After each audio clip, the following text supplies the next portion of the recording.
I appreciate you. So go ahead and share the screen, right? Yes, sir. Awesome. Let's see. Go there. All right. Yep. So like Coach said, my name's Chad Weeks. I'm at Mosley High School. It's my third year going there as a coordinator. And this year we made this switch from pro style to air raid. And when Justin asked me a couple of days ago, what to present on, I didn't really know. So it's kind of the first thing that came up in my mind is to share this journey with you guys, is, thought process and kind of what went into the switch. So let's go here. So just our identity, who we are as a school. We're a 6A high school in Florida. So it's about 1,900 kids. We'll have anywhere between 45 and 55 kids on the team. Most of our guys are going to go one way with a few exceptions, but not very many. Traditionally, the last few years, I say few years, 7, 8 years, we've had more tight end, fullback bodies than receivers. That's just the nature of what we've had. We've been very run heavy. See the numbers here. We've had successful running backs past couple of years. Until last year, we kind of had a downtick in rushing yards, and there's reasons for that, and I'm going to kind of go over some of those here in a little bit. But by far, we've been a run-heavy team. There's no doubt there. Let's see. Well, where do we go?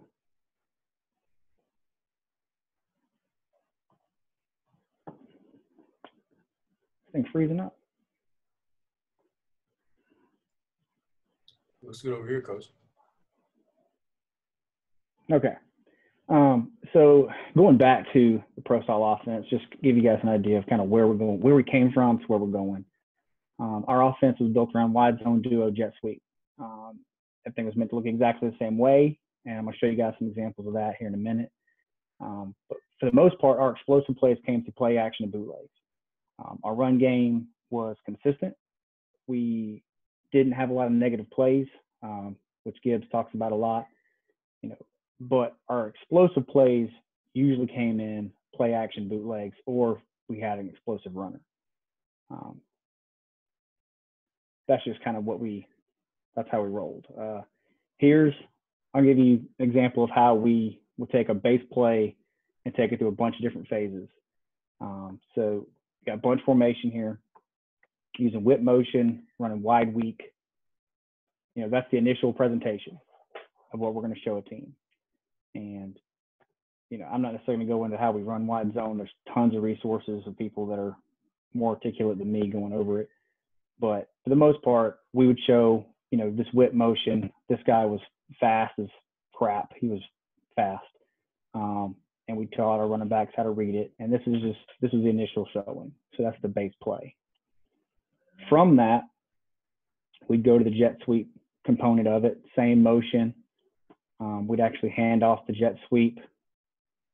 This guy would still show wide zone weak. Looks like the exact same thing to the defense. These two guys got to make decisions in a pretty quick hurry.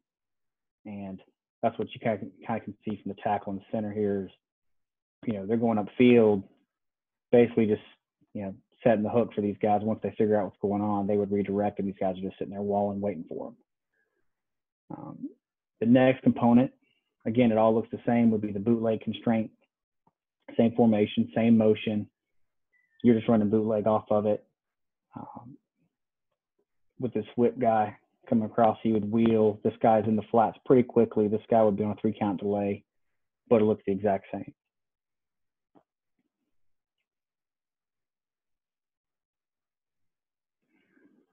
Play action constraint. Again, it all looks the same. You got your whip motion. Quarterback sets up in the pocket. Got the big post, cross coming across.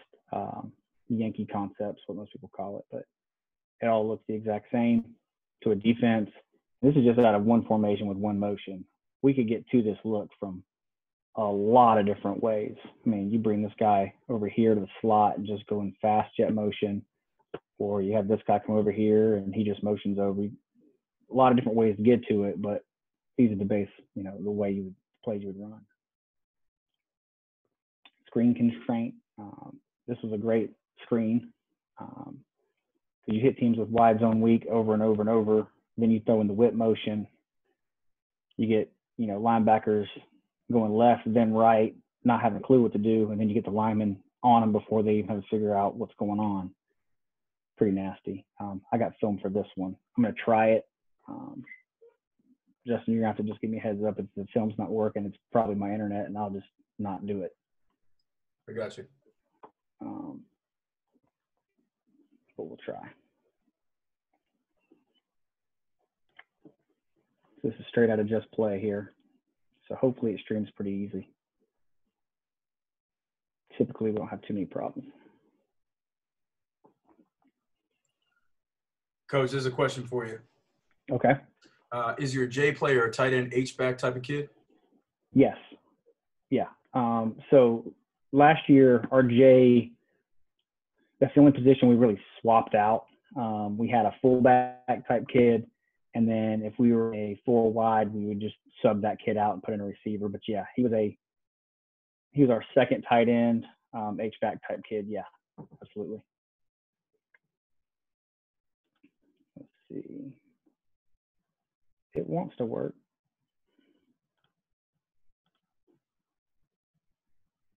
Maybe not. All right, I'm not going to sit here and delve on it. If it's not going to work, it's not going to work.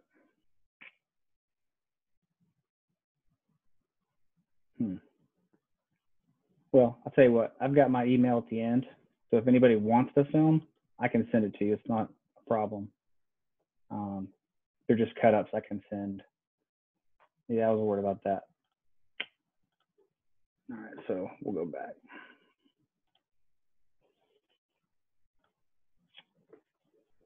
All right, so yeah, like I said, flip screen. You'll see the Rams run this screen a ton. And that's what most of my cut ups are. It's either us or the Rams running this. All right, so pro style resources.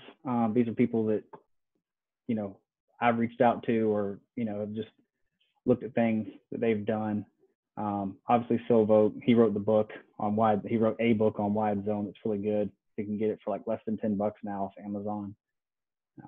It's a great book. It's easy to read. It's very straightforward. There's no fluff. He just gives you the nitty gritty, how to run it, how to rep it, how to call it. Obviously Nick Conduty, he's got great stuff on Twitter and on YouTube. And again, he's more articulate than I am. He can explain to you how to run the actual wide zone play. And then Bill Mountjoy, I know he's a polarizing guy. Some people love him, some people not so much, but he has been a huge help for me as far as, how to game plan the pro style stuff. He's been doing it for 30, 40 years, a long time. And he will answer questions and he'll just give it to you straight, and you either will like it or you won't like it. But he's never turned me down when I ask a question. So it's worth putting out there. Things that made the pro style good. We were the oddball team. We were the hard people to prepare for. Teams couldn't recreate what we did in 3 days. There's no way. They couldn't recreate wide zone. They couldn't recreate duo. They couldn't recreate the shifts and motions accurately. They couldn't recreate the speed of our jet sweep guy. We were just the hard people to prepare for. Most teams in our area are going to line up in 2-by-1 with the H-back, or they're in 5 wide, or they're in something that you see on Saturdays, but it's literally 8 out of the 10 teams on our schedule all look the same. Teams getting ready for us had to deal with that. It was also easy to make a couple concepts. We're talking 4 or 5 base runs, and it's easy to make them look like a lot of stuff. Shifts, motions,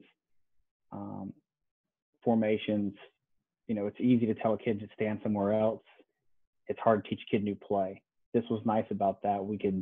Practices were efficient because once we'd repped wide zone and duo, we'd repped it. We just changed the formation a little bit. It looks like something new, but it wasn't. It was nice on that side of it. What made it hard were that we had no idea what we were getting on defense. It was very difficult to get looks off of film. Most of the film we would get, we'd take a best guess, but really we were evaluating players more than we were, the scheme. We'd try to see, okay, they're an even team or they're an odd team, and then try to apply that to us. But, when you have inline tight ends and you look at 4 weeks of film and there is no inline tight end on film, you're kind of guessing. You don't know if you're going to get a 6-eye, a 9 technique. You have no idea. You'd also get a ton of 8 and 9 man boxes. And you had to make people pay for that, which we did. That's where your explosive plays come in. You suck them all up and then you go over the top of them. But if that's not working, or if their corners can match up with your receivers, you have a hard time because you're just playing nasty ball, 3 yards in a cloud of dust at that point. Defense of the week, it was hilarious sometimes to see what some people would come up with to try to stop wide zone. You name it, we've probably seen it. Gap defenses, double threes, which they thought would be great, and then you run inside zone and you gash them for 30 yards. We've seen people that just literally line up in every gap and bear crawl or cut our offensive linemen, which I'm not trying to be funny, but that's basically blowing a rape whistle if you're a defensive coach, just for the record. It was just a mess.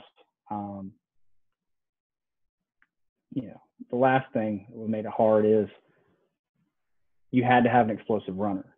And when I showed you that, the rushing stats, when the rushing stats took a dip, it's because we didn't have an explosive runner. We had 2 very physical, 215, 220 pound battering rams that could get you to 5 yards, to 6 yards, to whatever you needed, but you weren't breaking long runs. So if you got a 20-yard run, that's an explosive play for those guys. Doesn't make them bad running backs. They just weren't explosive. And when you're depending on explosive runs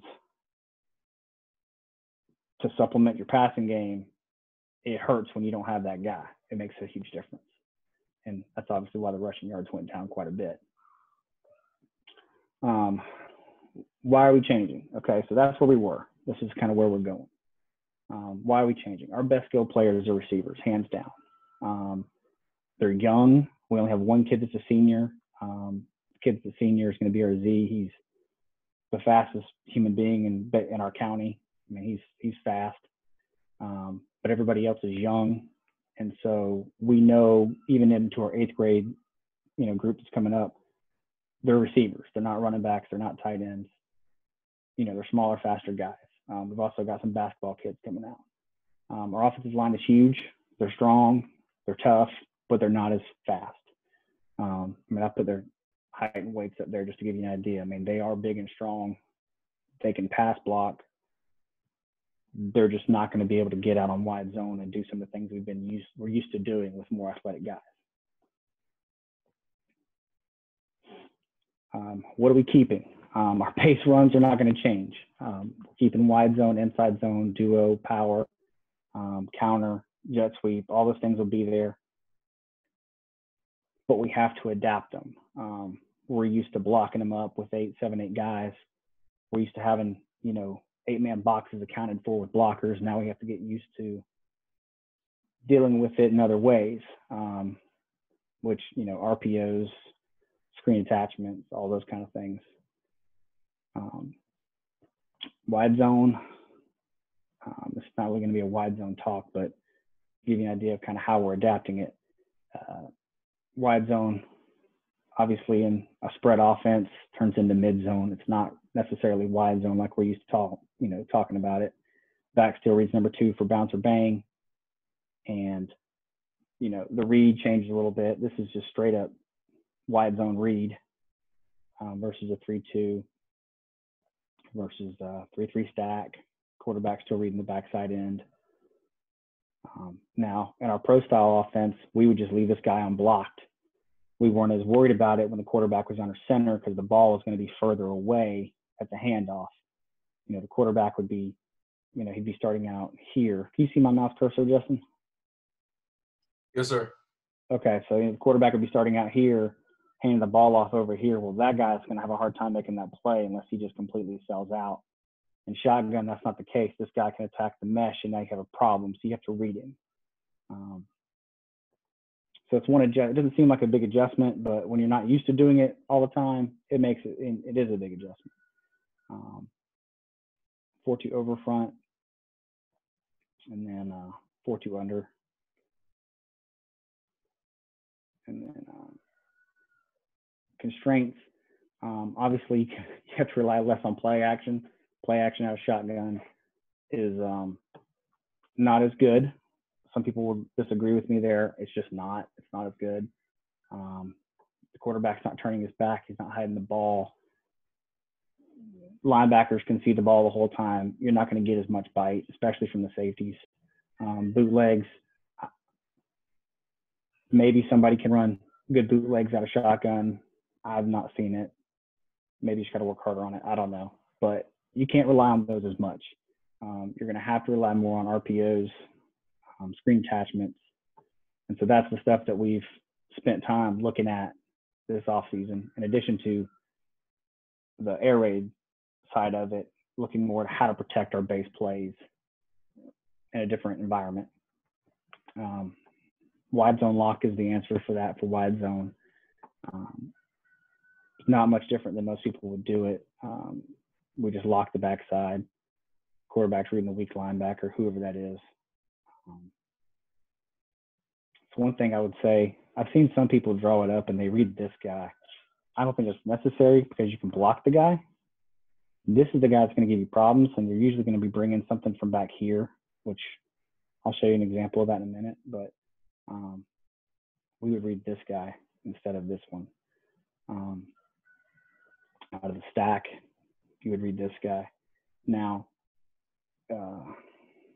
over front, same idea. Under front, locking it. All this stuff is made in Just Play, by the way. So all these little icons and stuff, you can just add drag and drop pictures in there, and it's really easy to do. The first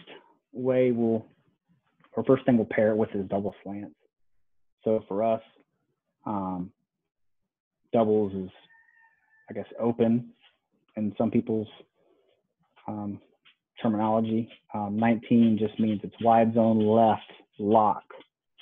If it was wide zone left, it'd be 39. 19 just tells everybody that we're locking, so you don't have to say lock. It's just a faster way to do it. And then slant, I put slants in there, but that's just understood.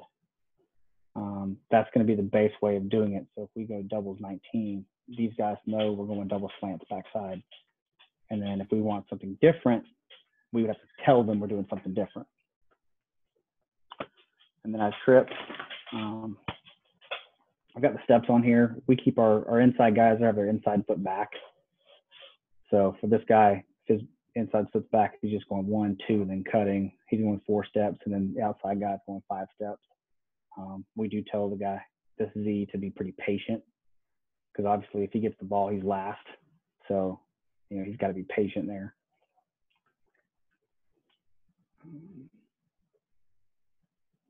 Duo. Okay, so here's another way of having to take a scheme that we've used forever and translate it to this new world. This is the hardest one to translate because there's certain things that have to be in place for duo to be duo. And if you don't have those components in place, it's not the same thing. You're running some play that you're calling duo that's not necessarily duo. So it's limited formationally, just because of the people we're going to have on the field. This is the old school way we've run it. We didn't really do it out of a lot of formations. We had maybe 2 or 3 that we ran it out of, and we would shift our motion to get to it. This is the base way. And most people, when they draw up duo, if they're doing it the pro way, they're going to show you this formation, some shape, form of it. With the double teams, going to the linebackers, you could tell it's duo when these 2 guys are hinging. I mean, I've got it drawn up like this, so it kind of looks like inside zone left, but in reality, these guys would be hinging if you were watching it on film. Outside receivers push crack into safeties. Don't block corners because they can't tackle. That's true whether you're in the spread or if you're in the pro style offense, they can't tackle. I've yet to see it. We did have a check that our quarterback and our Z understood that if he couldn't get to the safety from his normal alignment, he would just move in on his own. We didn't have to signal it. They didn't have to talk about it. He just knew he would motion in, and he'd get to however close he had to get to block the safety. People would say, defenses see that coming and they're going to come walking up. Well, they do. They do come walking up. But when that happens, that's when you throw play action, and then they're super screwed because now they got one safety and we're going to run that Yankee concept and run the deep post behind him and the crosser. And it was, when we saw this guy creeping up or this guy creeping up, we got excited because we knew there was a big play coming if we could get them to walk up. So how are we protecting it? You got to protect it through RPOs. I've yet to see a better way. This is one example of how we've done it. We did this some last year, and we'll have to, expand on this more. But this is the base way when we started running duo out of shotgun and from more spread out formations, this is the first one we kind of went to.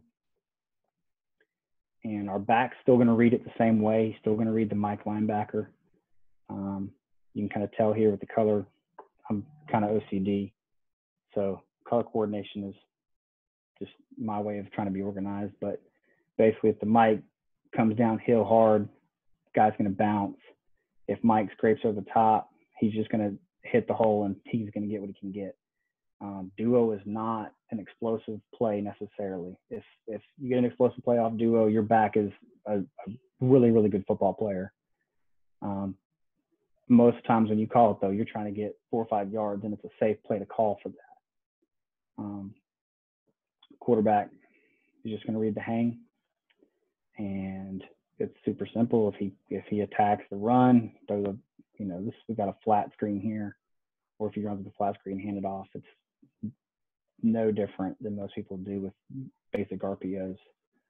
The difference is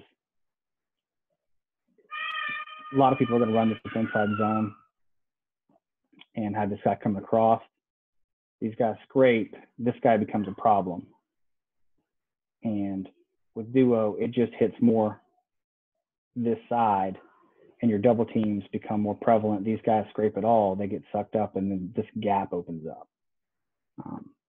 Not to say that inside zone is not great, because it is. But if you run both, these two guys can't get comfortable with this look. And if you run wide zone weak to this looks great. And so if you show wide zone a few times, these guys start to scrape hard. Then you come back with duo. If they scrape, they're done because there's so much displacement in this gap right here. There's nobody there. Here's another way. LSU ran duo out of bunch a ton this year, and they would just basically block it with all three of these guys. And one of the first answers most people would come up with when they were playing us was they would run bear front to try to stop wide zone and duo. And even when we would go to spread sets, they'd run bunch, or they'd run bear front as well. It's one way we came up with to protect it.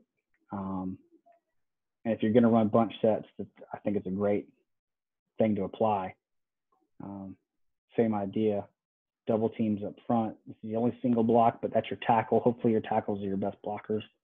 You're doubling the nose to the wheel, reading this guy. It's just like zone read again. He attacks, throw the flat. If he goes out, then there's literally nobody there except for the safety. And if we can get our safety one-on-one with the running back, then we're doing pretty good.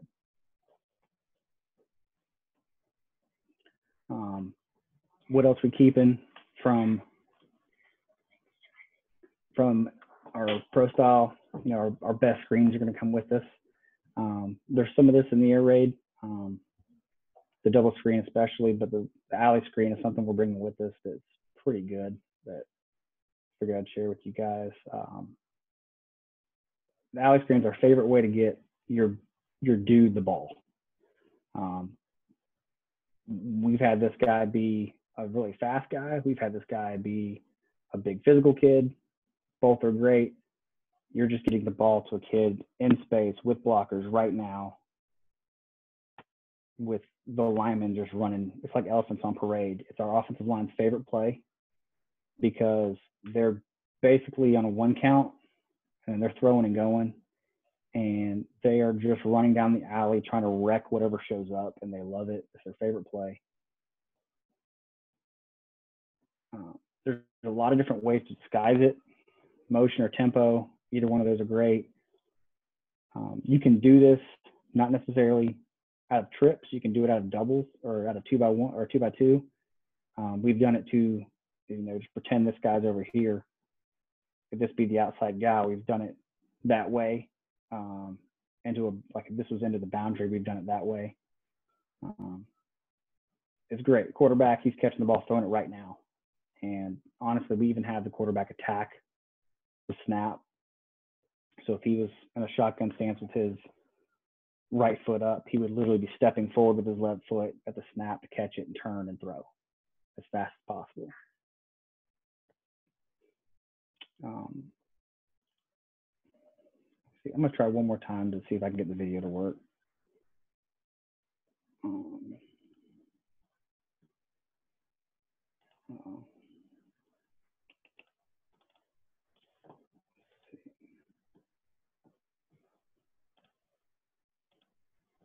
This makes a lot more sense if you can see it.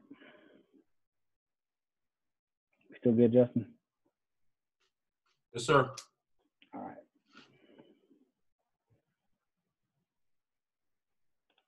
Nope. Sure it won't work, does it?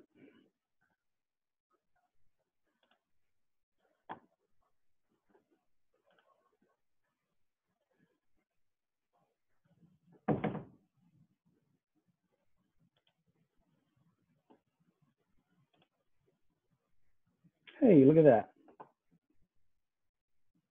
All right, so we'll go, I'll just show you what we got here. Here's the true test. All right, so this is Falcons film. It's gonna come to Sanu right here. It comes out really fast, and you get linemen running down the line and basically just wrecking the first thing that shows up. The only rule we give our guys for this play is they have to get inside the Y's block. Once they go inside his block, they can go wherever they want to go. But if they bounce right now,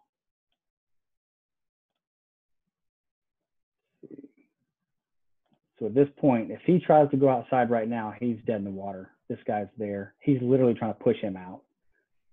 So if he goes inside that block, he can go wherever he wants, but he's got to go inside that one. And from there, depending on if your linemen get out there or not, is how good it's going to work. They're throwing and going. They get out there, and NFL linebackers are pretty fast, so a little bit more difficult. They don't do that in high school. In high school, they just stand there for a second. Show it from the end zone angle. Quarterback attacking the snap.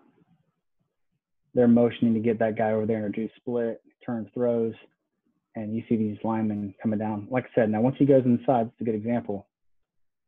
Once he goes inside that first block, he can go wherever he wants. Nobody cares. This guy gets back outside. That's great. Wonderful.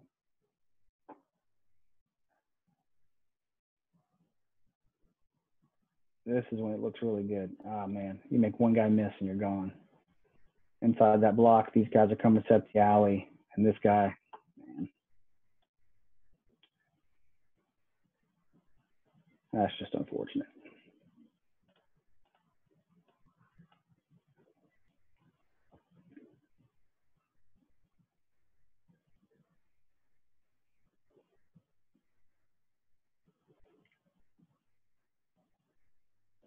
It's a good play.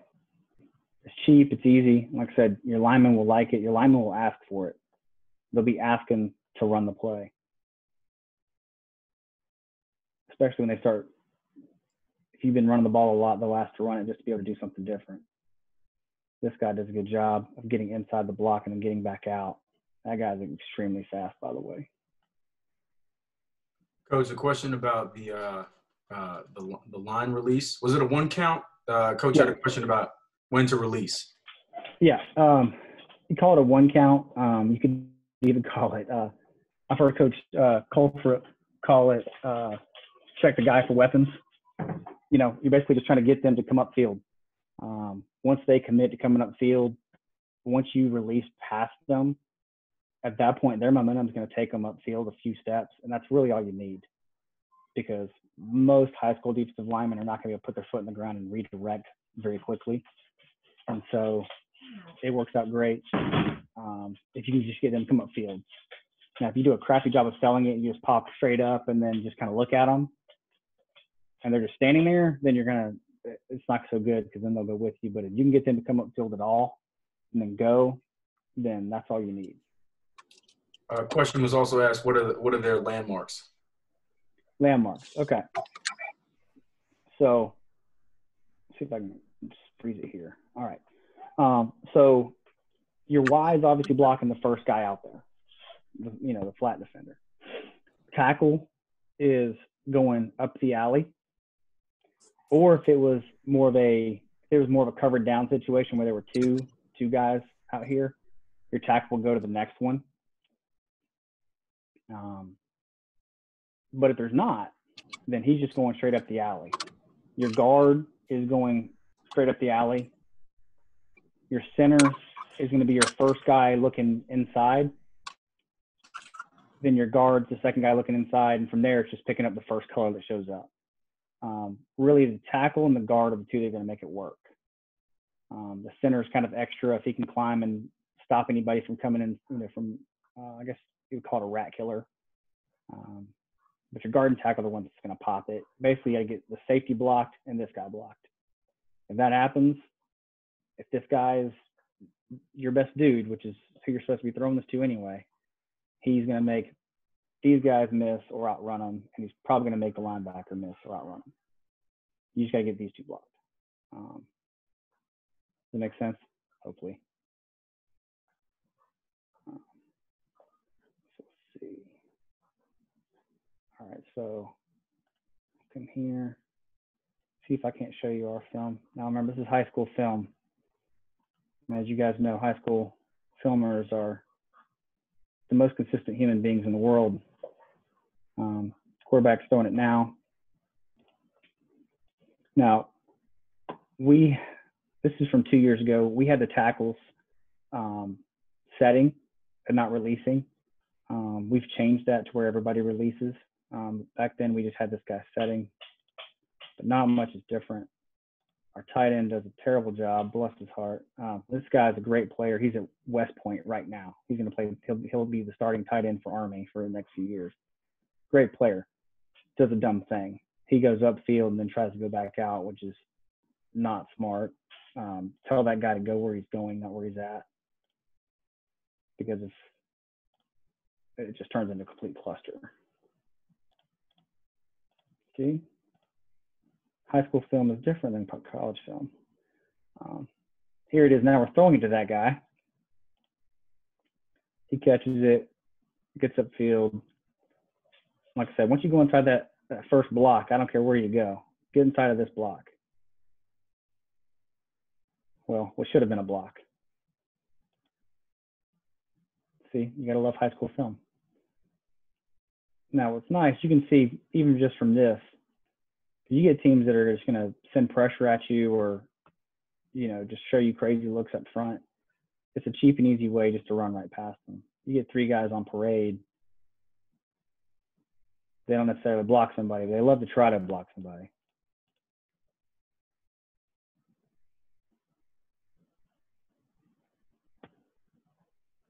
He tries to make somebody miss. Bless his heart.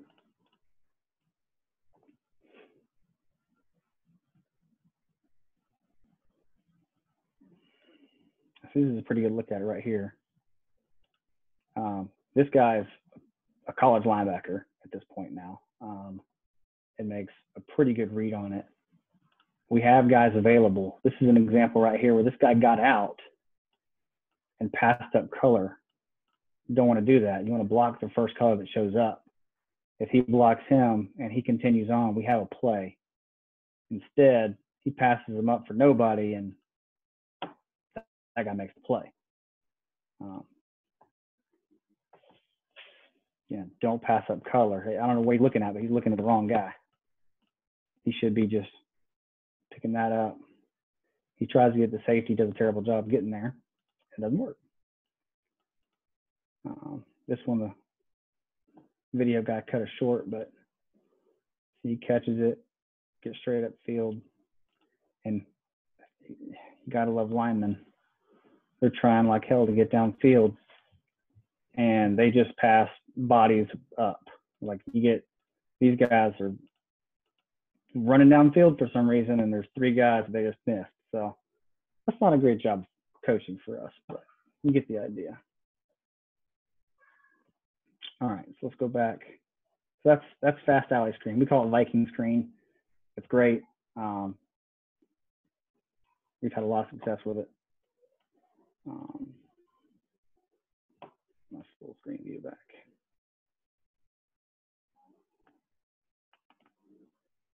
Well, my presentation view.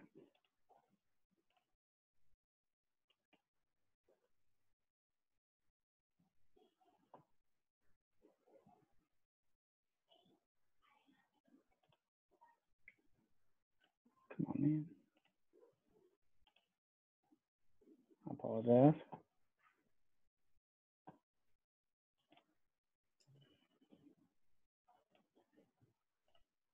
There we go. Coach, briefly, could you talk about the width of the split of the receivers? Yeah. So the tight end or the Y is going to be about 4 to 5 yards off the ball. Depends how fast the guy is, to be honest with you. If this guy's pretty athletic, then I'd say he could cheat further out. But most people are going to have it 4 or 5 yards. That's their base alignment. We're not going to change it. The guy that's getting the screen, you want him to be no more than 2 or 3 yards away from the tight end, and you can disguise it a lot of ways. You can just line up in it, once or twice, as long as you don't do it back to back. You can use motion to get him there if you bring him from the other side. We've even brought in the outside guy to bring him into there. I mean, we've done it a lot of different ways, but 5 yards, no more than about 3 yards away from that guy, from the guy getting the ball. Does that make sense? Hopefully I answered the question. The next screen we're bringing with us is a double screen. It's a great play. I think Mummy calls it the surge screen. Just a double screen. I've seen it coached a lot of different ways. We teach the quarterback to read the person most likely to take away the swing. And even front, usually because we're bringing the X in to block that linebacker, the most likely guy to take away the swing is going to be the end if he peels to it. That's how we teach it. Is it the right way? I don't know. It works for us. Offensive line are on a 3 count. So they're going to go into their pass set, 1-1,000, 2-1,000, 3-1,000, and then release. Like I said, we're cracking with the X on the wheel. These guys are, 3 counting, working up to the next level. The center is probably going to stay on the attached, whoever, if he has a head up nose or a shade nose, he's going to stay on that guy because that guy has the shortest path to the quarterback. We don't want this guy just blowing up the quarterback's face. These guys are, 3 counting and then releasing, 3 counting, releasing. He's going to throw the swing if he can throw the swing. It's cheap and easy yards, and I've got some film, hopefully it'll work, where you see this guy catching that swing right now, and it's just him one-on-one with the safety that's coming down to react, and it's not a good thing for the safety. We want to throw this. If that's not there, and we're looking, basically quarterback is going to take one step as he reads it. If he doesn't throw it right now, then he starts to retreat. And then when he's retreating, now he's throwing to this guy once he gets in there. Now you got to play around with this guy's alignment. Tight end's alignment doesn't change. This guy's alignment changes based on how fast this guy is. If he's slow, bring him in here, disguise it. If he's fast, leave him out there. It's an odd front. The only thing that changes is who we read. And an odd front, you're not going to see these guys peeling. You'll see this guy in the flats. That's who we'll read. Which means that most of the time, if he stays out here, he's going to take away the swing. That's fine. But if they are stunting or blitzing this guy off the edge, there's nobody left because you're blocking the corner. The corner is going to react and go with this guy at first. And then by the time he reacts and figures out what's going on, the tackle's already out there to him. So again, this is the guy you would read in the odds front. Let's see. All right, so it worked for the last one. Let's see if it works for this one. Hey, it did work. And again, it's high school film, so bear with me. Here you'll see the quarterback did not make the right read. Quarterback should have thrown the swing. We actually had the receiver come in the crack and the linebacker disappeared. So now you get literally nobody covering the swing. Corner's out here by himself and you got three blockers and he decides to throw the middle screen because that's what high school kids do. But still, we kissed the middle screen. That kid's a really good football player and he makes it happen.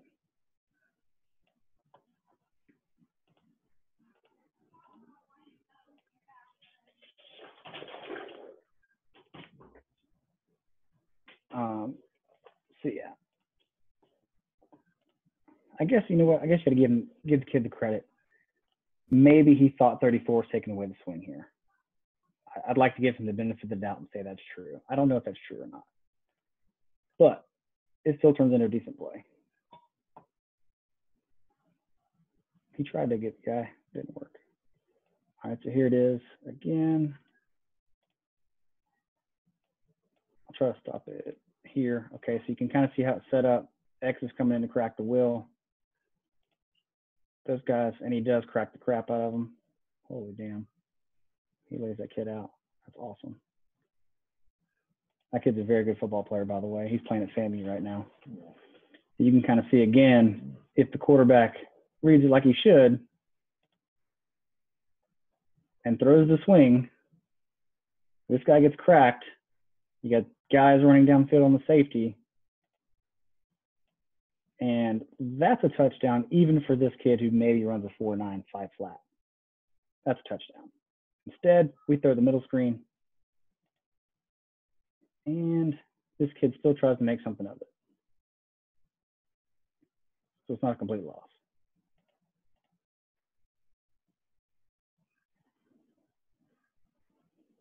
Here he does throw the swing. Our end zone camera went down this game, so I don't have the end zone view, but he gets the swing, and then once you get out there, you just can't miss.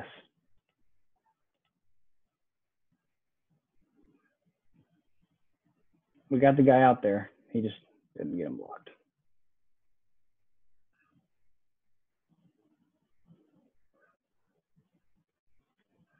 So I don't know what the video quality is on your guys' end, but if he needs these cut-ups, I can send them to you. It's not that big of a deal.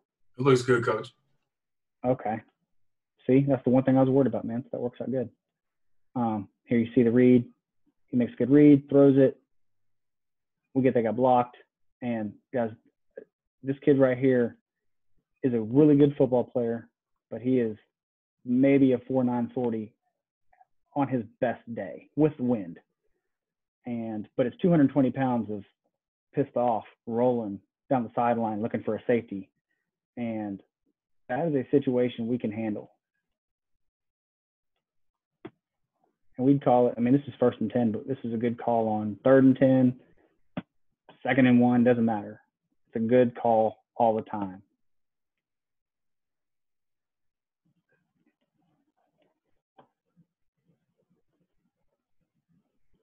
Should be the read. He peels.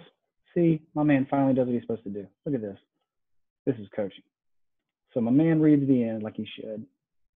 So it's actually the line. That's the outside linebacker on an odd front. He takes the peel, or he peels to the swing.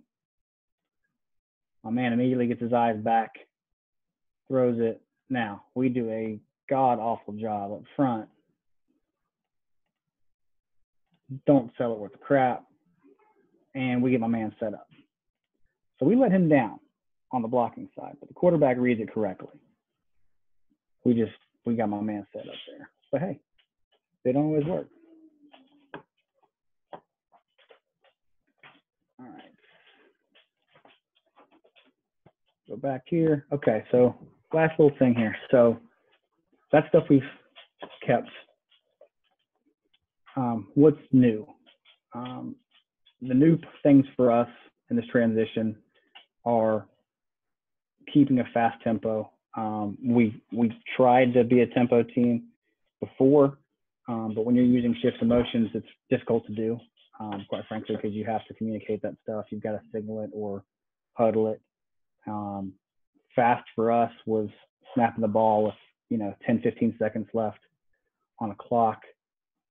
We're aiming to go a lot faster than that. And changing our signals in this new offense, but you're not going to be using shifts and motions anymore, so you won't have a problem. And then obviously the air raid passing game is pretty new. The only drop back we had before out of all of these would probably be the Y cross and the sail, and then the sticks. So the actual drop back passing game is going to be different. But our kids have taken to it. They're working on it. We're using Just Play to deploy that stuff. Even in the quarantine state that we're in, Just Play is coming through for us because we can deploy all these installs to our kids, and we're not at a total loss, So hopefully we get spring football and we'll be able to rep all this stuff. But if we don't, they're at least getting the mental reps. And then when we get to the summer or whenever they tell us we can meet up again, we'll start throwing. And then air raid resources, just kind of where I went to for information. The air raid certification course on CoachTube. It's a great course. I know it's expensive. My advice would be watch for a sale, because one thing I can tell you about anybody that sells anything online is when sales are going down, they're going to have a sale. And that's what I did. I just waited and watched, and when a sale came on that was good enough, I jumped on it. And then Twitter and YouTube, you guys know these names. Coltrip. My man sold me out and said I wasn't getting mad, and that's not true. He won't play me, or he hasn't played me yet. Same with Mackey. I'm waiting for those two to play me. They haven't done it yet. But they put out amazing content. Pisco, Salas. I mean, all these guys are great. Hopefully I can get to that point, but I'm not there yet.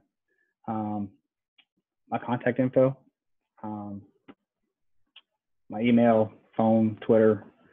I did start a YouTube channel. I'm not trying to grow to these guys yet.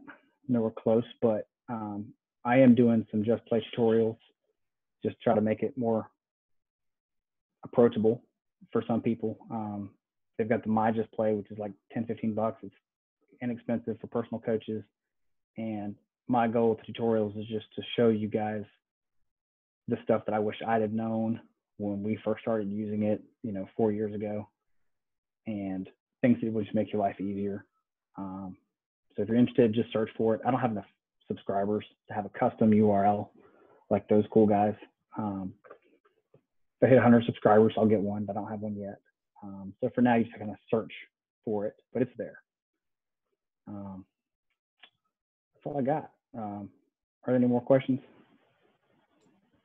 Coaches, feel free to ask any questions for Coach Weeks if you have it. Did you shared your contact information already? Yeah, it's up there now. Okay.